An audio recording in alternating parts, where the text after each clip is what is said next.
रात का सन्नाटा चारों ओर फैला हुआ था। ट्रक हाईवे पूरा सुनसान था। चारों ओर ठंड से हाड़ कपा देने वाली ठंड चल रही थी। हाईवे के चारों ओर घना जंगल था। उसी हाईवे पर एक मर्सिडीज दौड़ रही थी। उसमें 3 लोग सवार थे, राहुल, निधि और उनकी 10 साल की बेटी तानिया। राहुल अपने दोस्त सैफ के घर ईद की पार्टी में शामिल होने के लिए गया था और पार्टी करके घर लौट रहा था। निधि ने मुस्कुराकर ड्राइव करते हुए राहुल से कहा, कुछ भी कहो राहुल, आज तो ईद की पार्टी में मजा आ गया।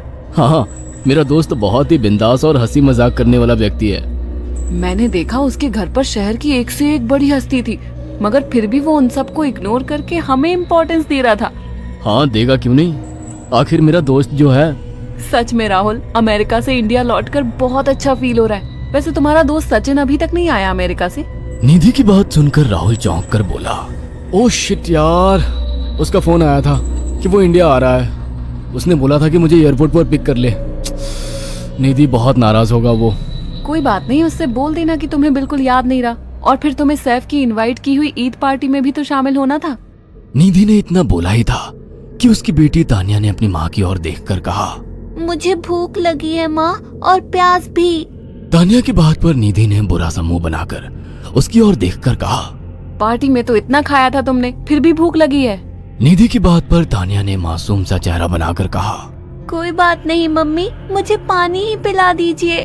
कितनी बार बोला है मुझे मम्मी मत बोला करो। पानी अभी नहीं है, आगे जाकर कोई शॉप पड़ेगी तो बोतल खरीद के दे दूंगी।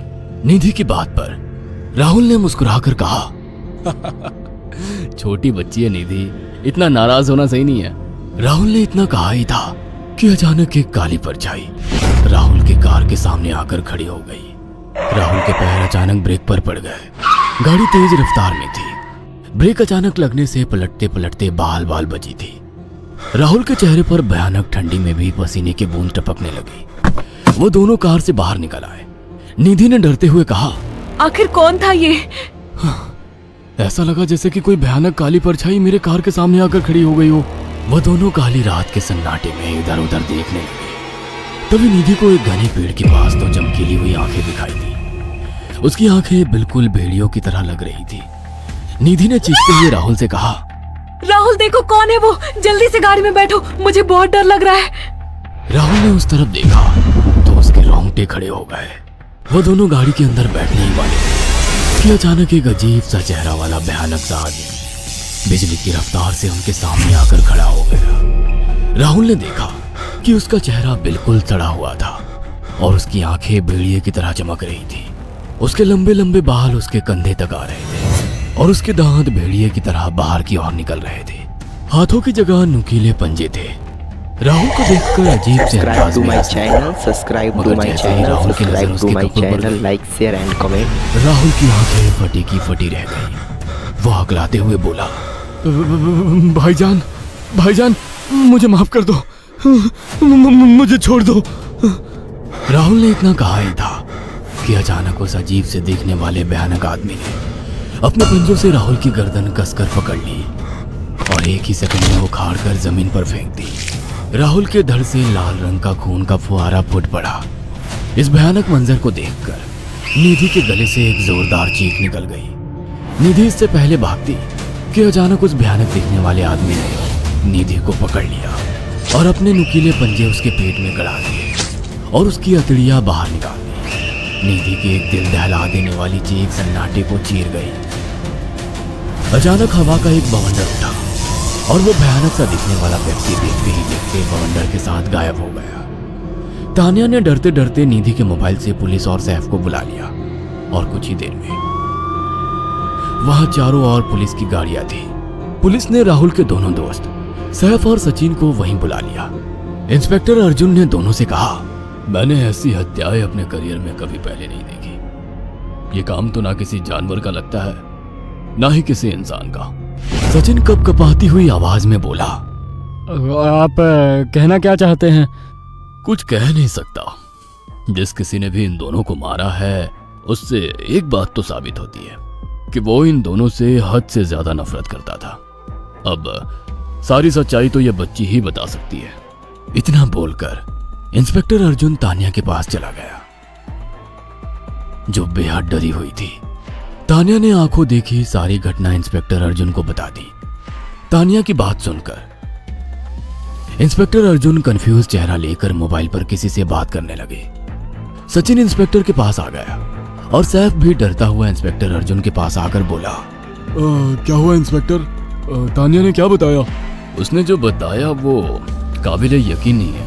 उसकी बात पर किसी भी तरह से यकीन नहीं किया जा सकता। फिर भी कुछ तो बताया इंस्पेक्टर।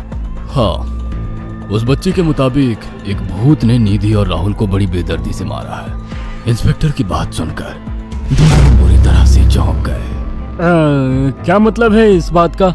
बच्ची बेहद डरी हुई है। हम आगे की तफ्तीश जारी रखेंगे। निधि और राहुल तो चले गए, अब तानिया को मैं रख लूंगा। नहीं, राहुल मेरा अच्छा दोस्त था। तानिया अब मेरे साथ रहेगी। देखिए, बच्ची के माँ बाप अब इस दुनिया में नहीं है और आप दोनों भी शादीशुदा है। मुझे नहीं लगता कि आप दोनों बच्ची की सही से देखभाल कर सकते हैं। मेरी कोई औलाद नहीं है। मैंने अपनी पत्नी को फोन कर दिया है, वो भी IPS ऑफिसर है। ये बच्ची आज से मेरे साथ रहेगी। उसका मासूम चेहरा मेरे दिल में उतर गया है। अब तुम दोनों जा सकते हो। पूछताछ के लिए मैं जब भी तुम्हें बुलाऊं तुम दोनों आ जाना। इंस्पेक्टर ने ये बात बोली ही थी कि अचानक वहां पर मौसम बदल गया। चारों ओर काली घटाएं छा गई और एक भयानक बवंडर उठा और देखते ही देखते सब पुलिस वालों के सामने वो भयानक चेहरे वाला आकार सबके सामने खड़ा हो गया। उसको देखकर सबके रोंगटे खड़े हो गए। देखते ही देखते उसने अपने भयानक पंजे सैफ की आंखों में डालकर उसकी आंखें निकाल ली। सैफ ने चीखते हुए वहीं दम तोड़ दिया। उस भयानक आदमी को देखकर सचिन उसके पैरों पर गिर गया। तुम तो भाईजान से कपड़े पहने हो। मैं समझ गया, तुम भाईजान हो। मुझे माफ कर दो भाईजान, मुझे यहाँ से जाने दो। मैंने कुछ नहीं किया था। वो भयानक चेहरे वाला गुर्राते हुए बोला, बता इन सबको कि ये सब इतनी भयानक मौत क्यों मरे। सचिन दौड़ता हुआ इंस्पेक्टर अर्जुन के पास गया और बोला, मैं जानता हूँ इसने इन तीनों को क्यों मारा। इसका नाम भाईजान था। जब ये जिंदा था ये किसी का भाई किसी की जान था। बहुत साल पहले ये हम सबका बहुत अच्छा गहरा दोस्त और बिजनेस पार्टनर था। ये सबकी बहुत मदद किया करता था। इसकी प्यारी सी बेटी थी तानिया, जो इस वक्त कार के अंदर बैठी हुई है। ये इसी की बेटी है। भाईजान अपने सारे पैसों से एक बहुत बड़ा हॉस्पिटल खोलना चाहता था जिससे गरीबों का मुफ्त इलाज किया जा सके, मगर हम तीनों इसके लिए तैयार नहीं थे। हमारी नीयत उसकी दौलत पर खराब थी और एक दिन हम सब धोखे से ईद के दिन भाईजान को यहाँ ले आए और इसे मारकर फेंक दिया। तो फिर तुम सबने इसकी बेटी को क्यों जिंदा छोड़ दिया? हमें बाद में पता लगा कि भाईजान ने सारी जायदाद अपनी बेटी के नाम कर दी है, इसीलिए हमने भाईजान की पत्नी को भी मार दिया। और तानिया का तुम 18 साल की उम्र पूरी करने का इंतजार कर रहे थे ताकि सारी जायदाद अपने नाम करा सको और बाद में उसे भी ठिकाने लगा सको। इसी के लिए तुम दोनों इस मासूम बच्ची को अपने साथ रखने की जिद कर रहे थे। जी, आपने बिल्कुल सही कहा।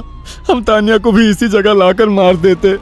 सचिन की बात सुनकर इंस्पेक्टर अर्जुन की आंखों में खून उतर आया। इंस्पेक्टर अर्जुन के कुछ कहने से पहले ही भाईजान बिजली की रफ्तार से इंस्पेक्टर अर्जुन की आंखों के सामने से सचिन को पकड़कर ले गया और उसके शरीर के टुकड़े टुकड़े कर दिए और हवा में उठे एक तेज बवंडर के साथ गायब हो गया। सारी घटना इंस्पेक्टर अर्जुन की आंखों के सामने हुई। अगर ये वीडियो आप लोगों को अच्छा लगा हो तो आप लोग इस वीडियो को लाइक, शेयर और कमेंट ज़रूर कीजिएगा और मेरे इसके गेमर चैनल को सब्सक्राइब ज़रूर कीजिएगा और ऐसे ही नए वीडियो के अपडेट के लिए इसके गेमर चैनल को सब्सक्राइब ज़रूर कीजिएगा और बेल आइकन